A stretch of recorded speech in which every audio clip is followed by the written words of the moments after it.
However, for whatever reason, they didn't show Universe 3 or Universe 4, and although it wasn't a big focus of the latest episode, the Universe 3 fighters have been shown, and they're looking good. The God of Destruction over there is a robot, and from what they show, it's this really high-tech place, and all the fighters from Universe 3 will be these customized robots. There's this one character who isn't a complete robot, but he does have the modifications all over his body. His name is Nigrishi, and to put it simply, he is the Goku of Universe 3. They call him Universe 3's greatest modified warrior, and basically what he's going to be doing is working on 9 other super machines that will be designed to fight perfectly within the rules of this tournament. So they're all going to be machines, or at least heavily modified people. Universe 3 seems to base itself around tactics over being specifically strong. These robots they've designed will all be modified to fight in a battle royale, so already Universe 3 has a major one-up over its counterpart, which is Universe 10. Aside from the Universe 3 fighters though, episode 92 was based around 2 other things,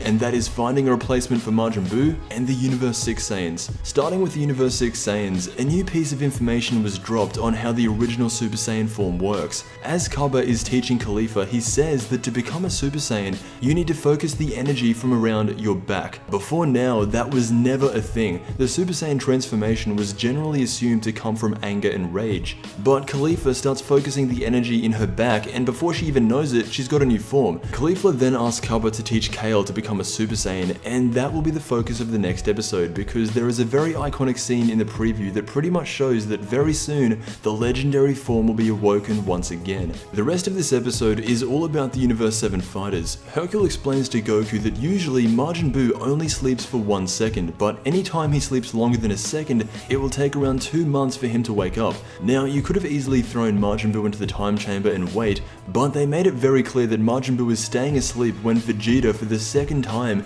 destroyed the hyperbolic time chamber. So when Goku gets back to tell everyone that Majin Buu can't wake up, something incredible happens that I really should have seen coming. The entire Universe 7 team minus Majin Buu is there, and as they're talking about the tournament, they realize that there is no prize, and Goku has been keeping the world's biggest secret. Krillin walks up to Goku and says, you know, why didn't you tell me that I'm fighting for my life in my universe? And it's almost an emotional scene because Goku should have at least said what they're fighting for. So Krillin, because of this, really isn't going to enter the tournament, and Goku's just there pleading with him, and for the first time in 25 episodes, Beerus steps in as the God of Destruction and says to Krillin, you're entering the tournament or you're getting killed. And as you would expect, Krillin's back in the team. So now that they cleared that up, there is still only 9 fighters. They need 1 more, and it's coming next week.